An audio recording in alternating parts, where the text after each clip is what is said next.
There is so much news going on Wall Street right now that it's hard to be able to pinpoint almost everything that's going on today. In fact, Wall Street's extremely happy. You can tell because the Dow's been up for the third straight day. It reminds me of the political cartoon that you might have seen once on social media, where it shows a guy on the phone and he says, "I've got a stock here that could really excel." And then it shows a bunch of Wall Street bankers being like, "Really excel? Excel?" And then it leads to sell, and then everyone's panicking, being like, "Sell, sell, sell, sell, sell, sell, sell." And then finally there's a dude who's like, "This is madness. I can't take it anymore. Goodbye." And then people are hearing goodbye, bye, bye. And then all of a sudden everyone on Wall Street's saying, "Bye, bye, bye, bye, bye, bye, bye." That's Wall Street today. There is so much news going on right now, like I said earlier, that Wall Street seems to be forgetting virtually everything that's happening right now. And all honestly, it's kind of mind-boggling to think. And in fact, we're gonna potentially today in today's podcast have to break it into two segments because there's so much news that is happening today that we want to be able to cover as much as we can and be able to cover the points because this week is a lot of earnings are coming out in general. Apple in particular reports Thursday. Microsoft reports at the end of the bell today. And yeah, we got to be able to talk about here in this podcast because there's just a lot of craziness that's happening out there. First off, today, the first part of this podcast today, we're going to be talking about two things. Apple in particular, because there's a lot of news coming out for Apple, from its streaming services to a potential earnings, what we might see from one of its manufacturer components, and they're tightening up some rules too for Apple on its app store. Then we also have some news that we got to talk about in the energy markets, both of the transportation of gas to Europe and the EV markets. And a thought I currently had when I was thinking about today's podcast, getting ready for it. So, with that being said, I have to remind you all that I'm not a professional advisor in any way, shape, or form. Everything I talk about in this podcast is for information purposes only. You need to do your own research before investing in any company, as you're not guaranteed to make money when you invest in the stock market. Your professional advisor would actually know a lot better than I would your own financial situation. I cannot legally give you any financial advice. This podcast is for entertainment purposes and information purposes for those who wish to listen. I have to admit this too right now. I do have a long position in Apple stock currently right now. It's a short position, but it is a long position. So, but I cannot legally give you financial advice, and you need to do your own research before investing, as you're not guaranteed to make money in the stock market. With that being said, let's begin today's podcast. First off, there was some news that came out towards the end of the market day yesterday, and it kind of slipped under the radar because it was towards the end of the day of the market. But it's from the tech industry first. It has to do with Apple. Apple raises prices on its TV and music streaming services. Okay. From CNBC, Apple on Monday increased monthly and annual subscription prices in the US for its streaming services, Apple TV Plus and Apple Music. It also raised prices for Apple One, its bundle. Now, a monthly individual subscription to Apple Music costs $10.99 versus the previous cost of $9.99. Competitor Spotify currently starts at $9.99 a month. Access to Apple TV Plus costs $6.99 per month, more than the previous price at $4.99 per month. Apple TV Plus has been competitive priced against other streaming services, some of which have also raised prices in the recent months. It also has a smaller library of content. Competitor Disney Plus starts at $7.99 a month, while Netflix starts at $9.99 a month. But the ad-supported service is $6.99 a month in the works for Netflix. Apple also raised annual subscription prices for those services and raised the entry-level cost for Apple One, which adds storage and the arcade gaming service from $14.95 to $16.95. International markets and some other bundles will see similar price increases. The price hikes come during a period of rapid inflation around the world that is forcing businesses to raise prices while still attempting to preserve consumer demand. The increases also blustered the revenue from Apple's rapidly growing service businesses, which reported $16.9 billion in sales during the June quarter. But Apple warned that the service business growth would slow in September quarter, partially because of a strong dollar. Apple Music and Apple TV Plus are a small part of Apple Services business, which also includes the service licensing fee, hardware warranties, app store sales, and other businesses.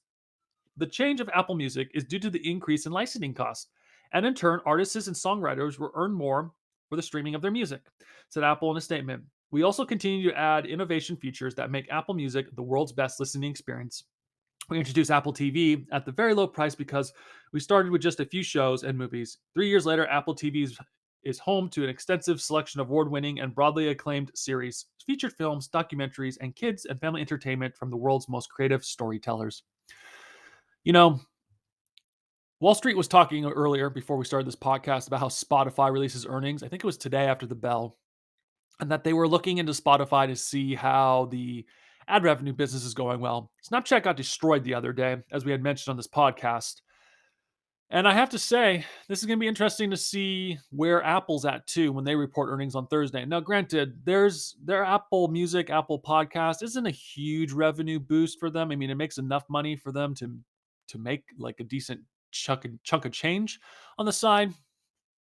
But it's still interesting to see that Wall Street's focusing on Spotify, but they're not focusing on this part of the segment for Apple. They're probably more focused on the hardware side of things for Apple, which is fine because that's where Apple makes a bulk of their money.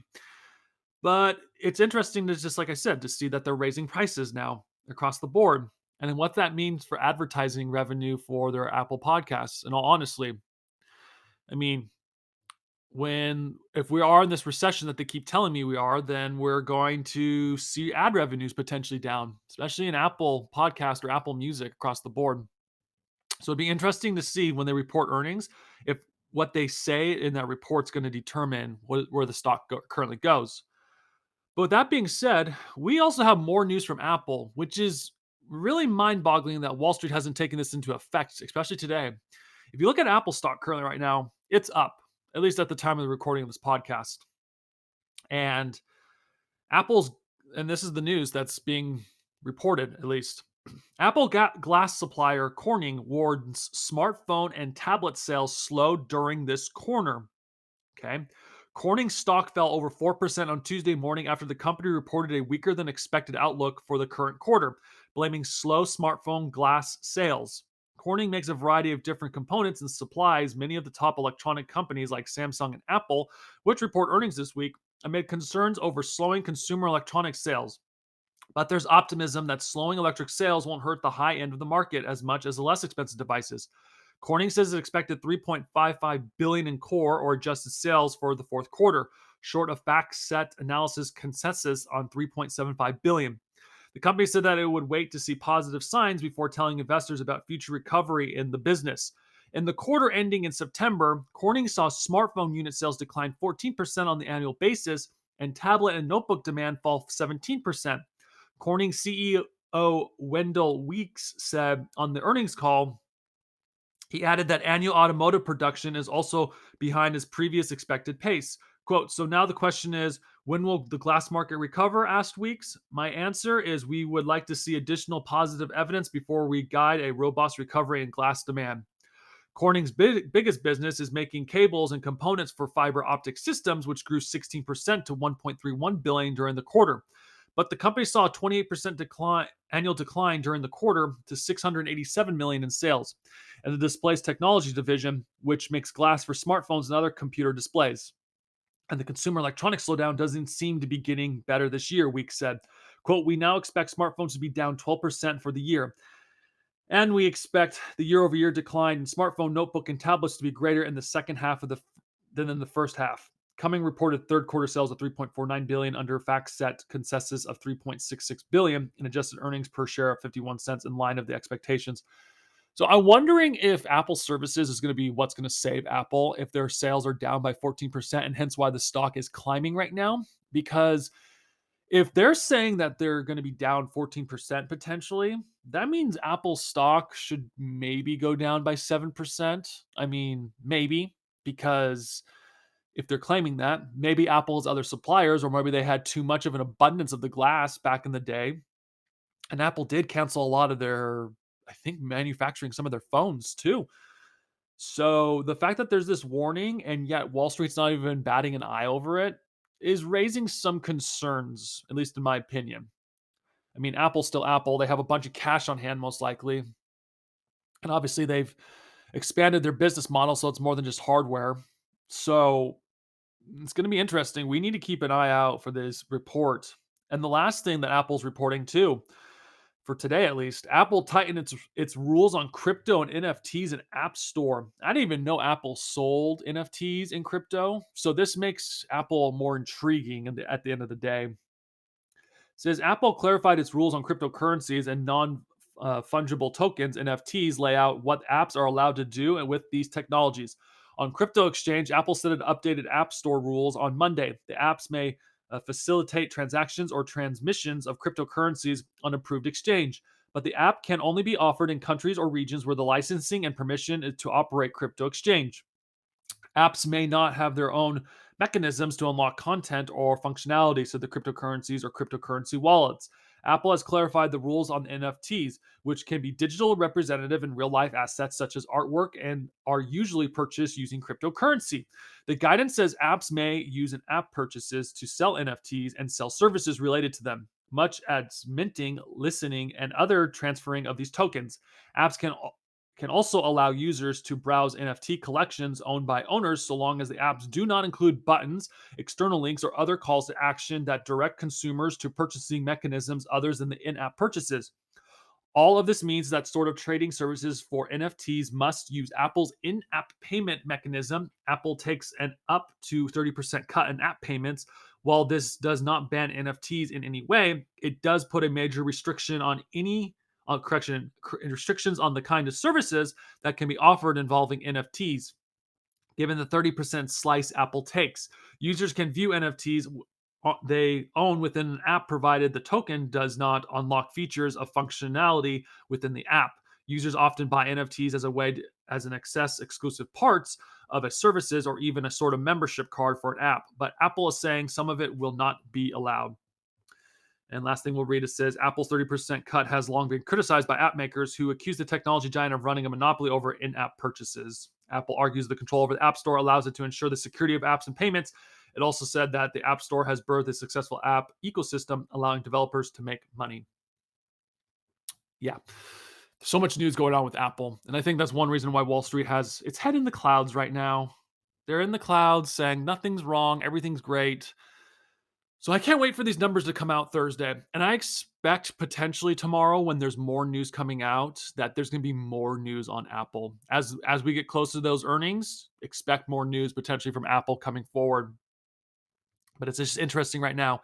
Their their their fellow supplier for their glasses for the glass on the Apple smart tablets, or not smart tablets, on the iPads or their phones, they're saying that Apple's going to be declining and that the glass industry hasn't recovered. So we're going to find out on Thursday who's right at the end of the day. On to the energy markets now. This is a report from the State of Freight from CNBC, and this was published after the market had closed. At least I believe it was.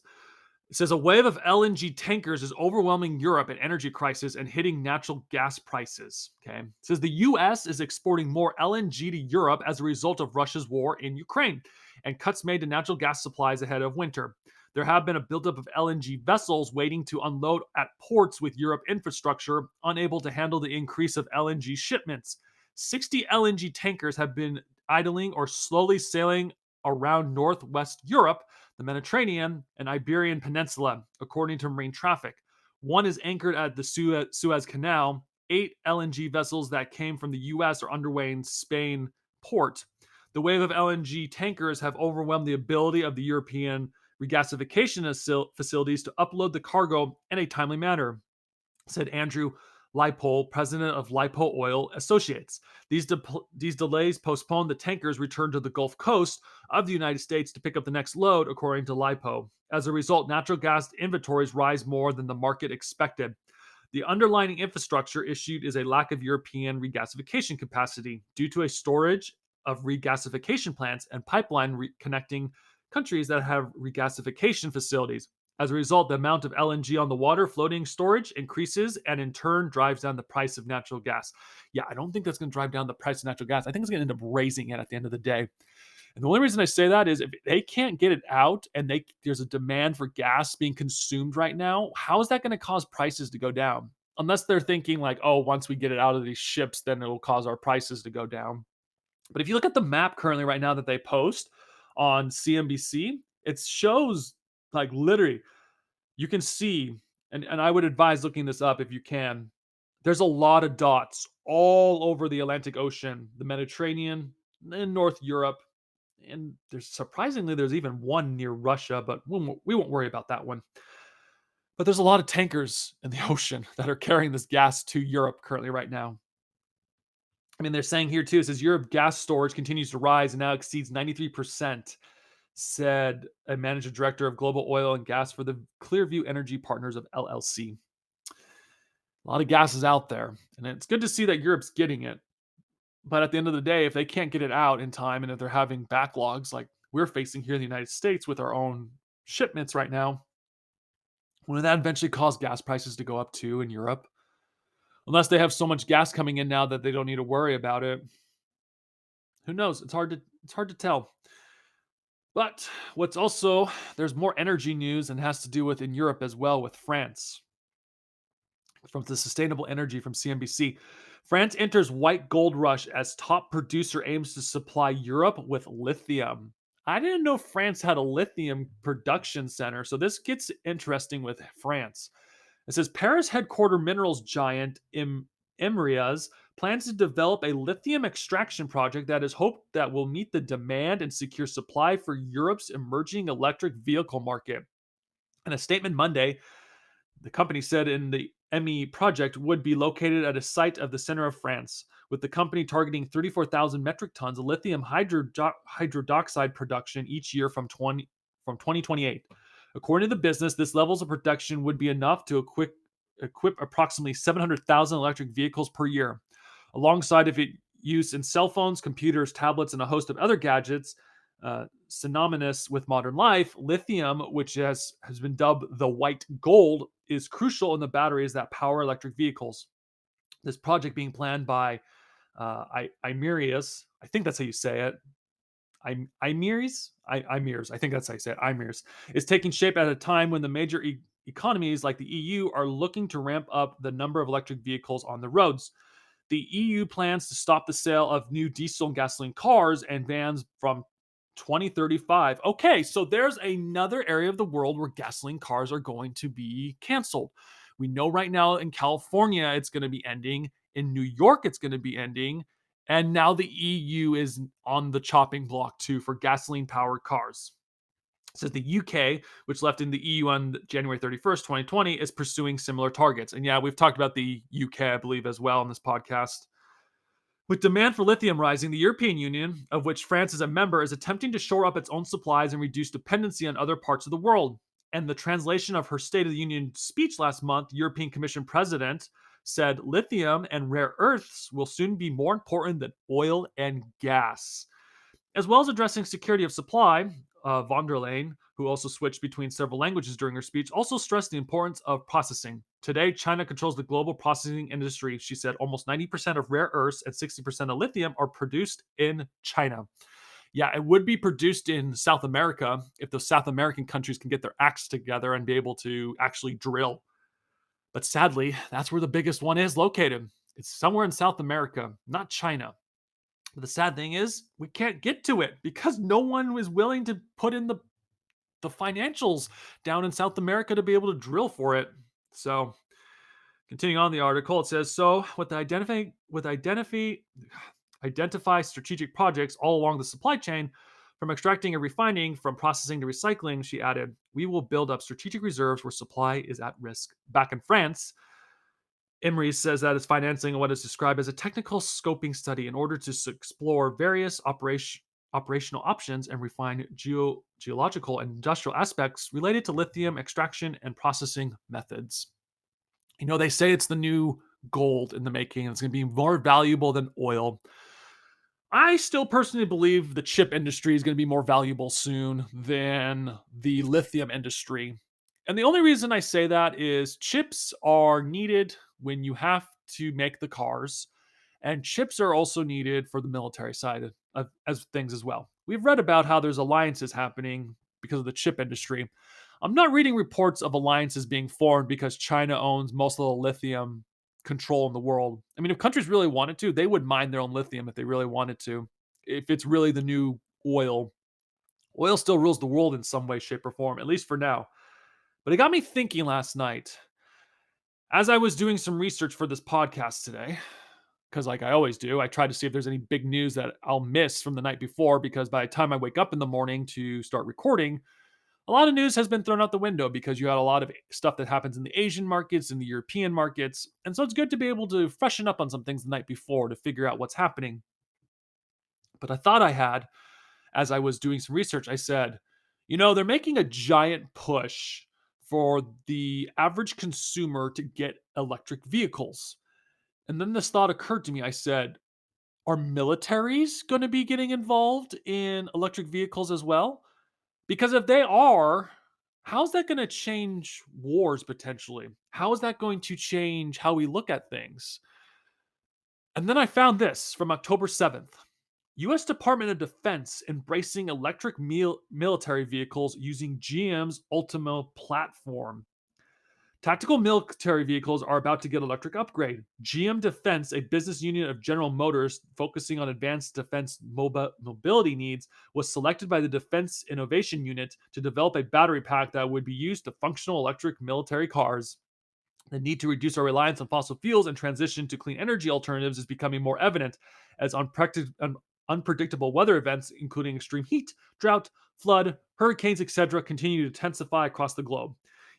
When these events happen, it directly affects the Department of Defense, which includes the U.S. Army, Navy, Marines, and Air Force. The government agencies is tasked with providing national security, including from the results of climate change. Former U.S. Secretary of Defense Chuck Hagel called the climate crisis a threat multiplier, which can exacerbate other issues such as infectious diseases that can impact operations. And it's funny because if I remember correctly, when those floods happened, you still needed gas to be able to get around.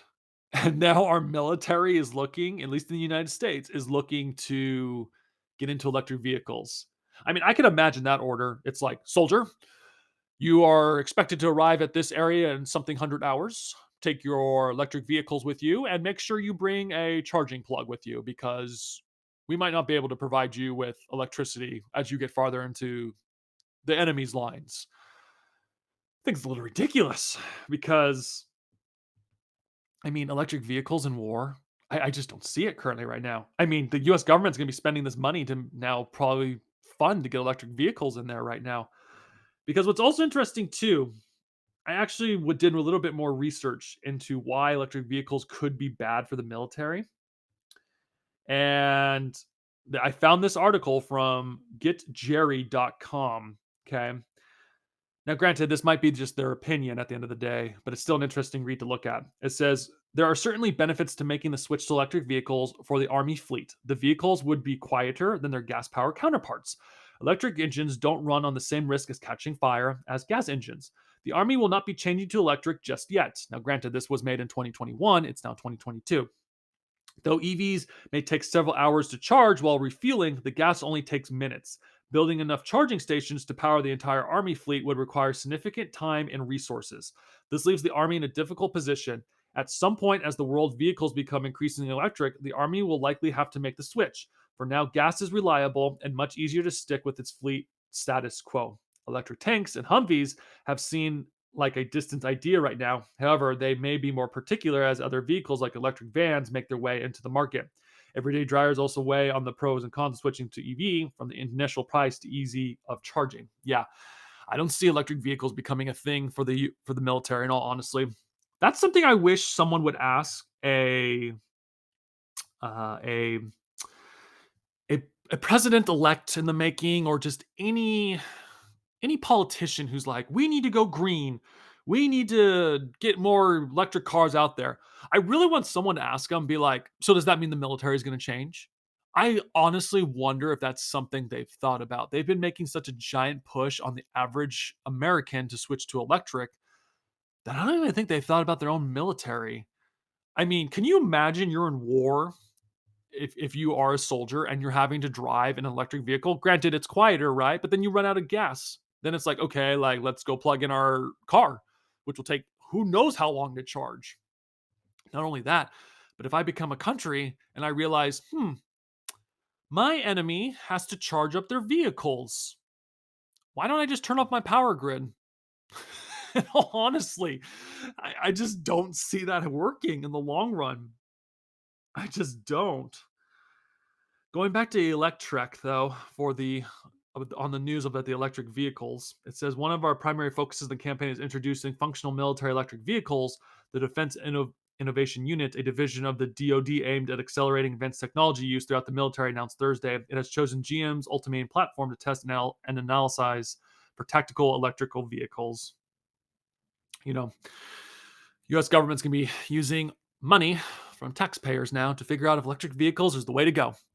We'll probably never get the full report when the time comes. It might be one of those future podcasts where I'll be able to be thinking about it one day as I read about electric vehicles and I realize, I wonder if this test ever came through to figure out what they thought about electric vehicles. And then you might get a better idea of what the US government might be potentially thinking about electric vehicles, especially when it comes to its own military. It's kind of funny. Now the military is looking at it. I guess if you wanted to invest in GM, you could. This isn't financial advice. None of this podcast is financial advice. It's all for entertainment purposes only. But gotta remember, just because they're pushing one thing on us, it's do as I say, not as I do. That's how it usually works, right? In the government. So, but yeah, GM is now working with the US government to figure out if the electric vehicles can become a thing for the US military. Should be interesting to see. I'll leave it there. Thanks for listening to today's podcast. We got hopefully a second segment coming shortly with more news and information on what's happening on Wall Street. Hopefully you guys can stick around for today's later podcast as well. Make sure you pay attention. Please share with friends and family as well, as we can help grow this podcast as much as possible and be able to spread the word of what's happening on Wall Street or what Wall Street isn't always willing to talk about at times. With that being said, fellow podcast listeners, thank you so much for listening to this episode of the podcast, and hopefully part 2 will be coming out very shortly. With that being said, thank you for listening. Thank you and goodbye.